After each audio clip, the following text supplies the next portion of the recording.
Most people are not ready for what is about to happen, not just financially, not just mentally, but completely unaware of how close we really are to a serious economic reset. Now, I know that sounds dramatic, but if you've been watching the headlines, or better yet, reading between them, you know something's building. A pressure, a storm. You've probably noticed how different every channel makes things sound. Some say everything's fine. Others say we're already collapsing. So what's real? What's noise? And what do you actually need to pay attention to?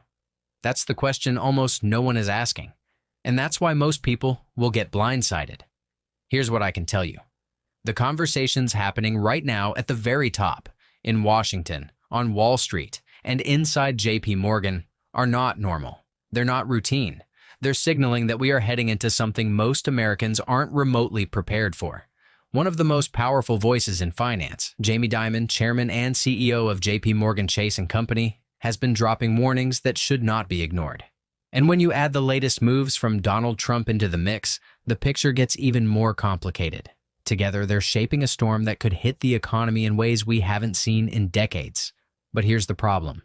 Most households are treating this like business as usual, running up debt, assuming the market will bounce back quickly, believing things will work themselves out. And that's exactly how people get caught off guard. So, in the next few minutes, we're going to break this all down in simple words.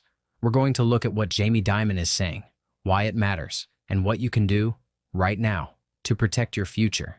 We'll explore how these new economic threats could play out in your life, your job, your income, your investments, and what it means for the next 12 to 24 months. Get ready. Jaime Diamond has never been known for being overly dramatic. In fact, he's usually calm in the chaos, measured, confident, and careful with his words. But when he starts saying things like, "This is not the time to be complacent," you have to pay attention. Diamond has laid out a series of warnings, economic signals he believes are being dangerously overlooked by both Wall Street and Main Street. First, there's inflation.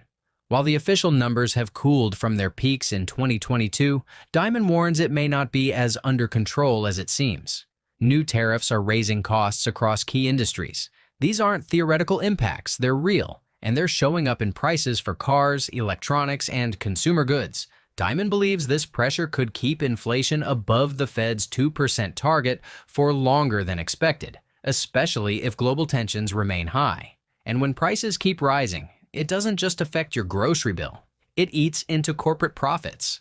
It squeezes small businesses. It forces everyday people to make tougher choices. This kind of inflation doesn't come with a warning label. It just shows up at the checkout counter, slowly draining your buying power. That's exactly what Diamond's worried about. Then there's the Fed. Most experts expected interest rate cuts by now, but the Fed has held steady at around 4.3%. Why?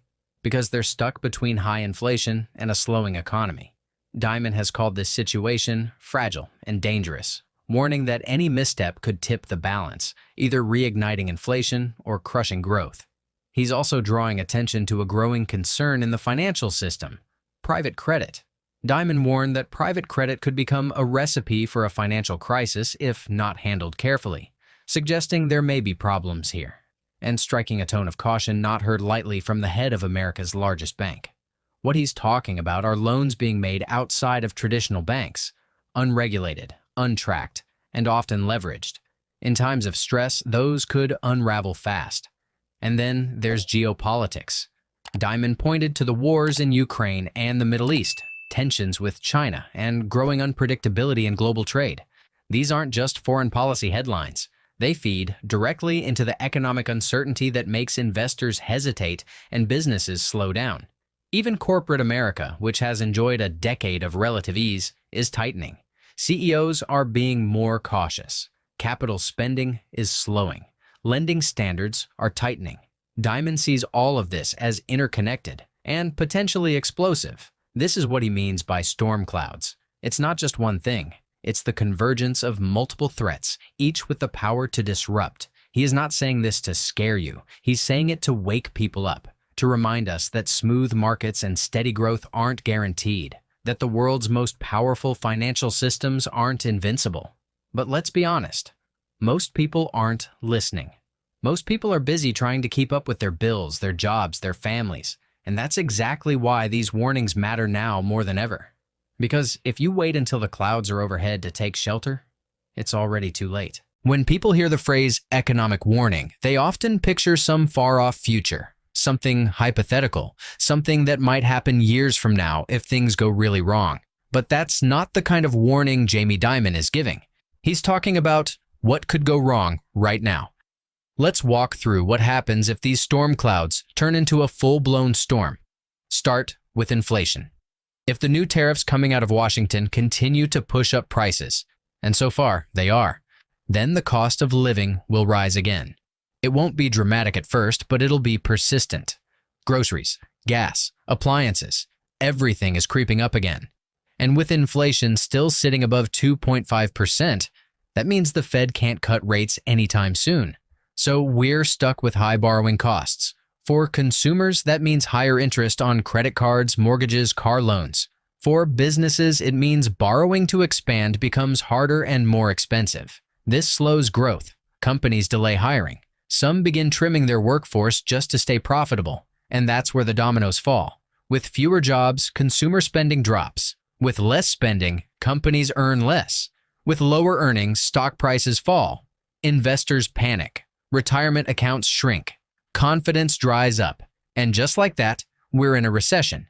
This kind of chain reaction is not just possible, it's historically normal during unstable periods like the one we're in now. And don't forget the role of private credit markets. If those over-leveraged, poorly regulated private loans start to default, we could see a cascade of financial stress that hits both investors and average families. You may not be in private credit directly, but your pension fund, your 401k, your mutual funds might be. Then there's the global piece. China's economy is under strain. Europe's debt problems are back in the spotlight. Ongoing wars continue to fuel uncertainty and disrupt supply chains. Diamond's concern is that any of these could be the match that lights a bigger fire. And here's the tough part. The Federal Reserve doesn't have many tools left. Rates are already high. The national debt is ballooning. The political will to inject more stimulus just isn't there. In other words, if we hit another wall, the usual life rafts may not be available. Add all that up and it paints a picture that isn't just uncertain, it's vulnerable. It's a house of cards that could be shaken by one unexpected gust. That's why it's not enough to just wait it out, because once it starts, it moves fast. The crash of 2008 didn't take years, it took months. And most people didn't realize it until they were already underwater. This is why understanding what could go wrong is so important. Not to be afraid of it, but to not be caught off guard by it. The question isn't just, will things get worse? It's, if they do. Are you ready? Now that we've unpacked the risks, let's talk about what JPMorgan and Jaime Diamond himself believes smart investors should actually do. Because here's the key difference between people who come out of a downturn stronger and those who don't. Preparation. Jaime Diamond has made one thing clear. He's not calling for anyone to jump ship. He's not saying to sell everything and hide your cash under a mattress. In fact, he's warning against that kind of behavior. Why? Because it's exactly that kind of panic that makes downturns worse. Instead, JPMorgan's approach is built around staying the course, but doing so with eyes wide open. First, Diamond emphasizes liquidity. That means making sure you have access to cash or cash-like assets in case things do get worse. This isn't about hoarding. It's about flexibility. If opportunities arise, like market dips or fire sale valuations, those with cash will be ready to take advantage. And history shows that's how real wealth is often made, buying when others are afraid. Second, Diamond has been warning about what he calls an extraordinary amount of complacency in markets. That's his way of saying, don't get too comfortable.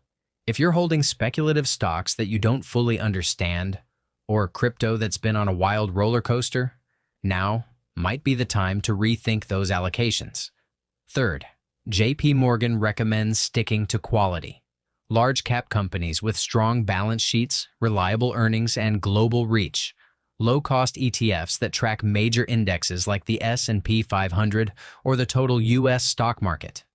Think long-term fundamentals over short-term hype. Markets are emotional. Investors are human. But the most powerful thing you can do is zoom out. Look at the next 5 years, not the next 5 weeks. If you invest based on long-term conviction instead of daily fear, your odds of coming out ahead go way up. Now let's talk about what you can actually do starting today to not just survive this economic environment, but to come out stronger on the other side. The first step: eliminate high-interest debt. Credit card debt is the most expensive kind of debt, and in a high-rate environment, it can quietly wreck your financial life. If you're carrying balances with double-digit interest, that's money slipping through your fingers every single month. Your first priority should be to pay that off. Side hustles, overtime, budget cuts, whatever it takes, get free from that weight. Once that's done, build a safety net. I am talking about emergency savings, ideally 6 to 12 months of living expenses.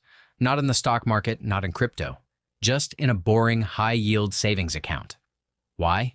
Because if things get worse and you lose your job or face unexpected costs, this buffer gives you breathing room. It lets you make smart choices instead of desperate ones. If you already have both of those checked off, you're ahead of the game. And that's where the opportunity begins. Investing during uncertain times can feel intimidating.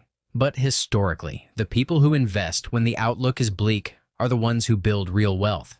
That doesn't mean you go all in. It means you stay consistent. You dollar-cost average. You focus on broad-based ETFs like the S&P 500 or total market funds.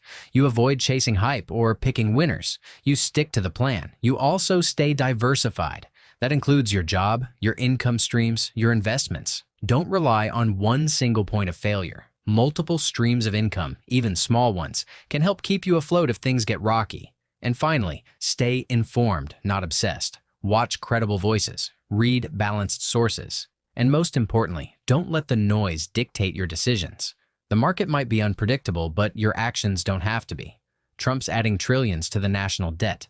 But could it be a planned market crash? Click the video on screen to find out.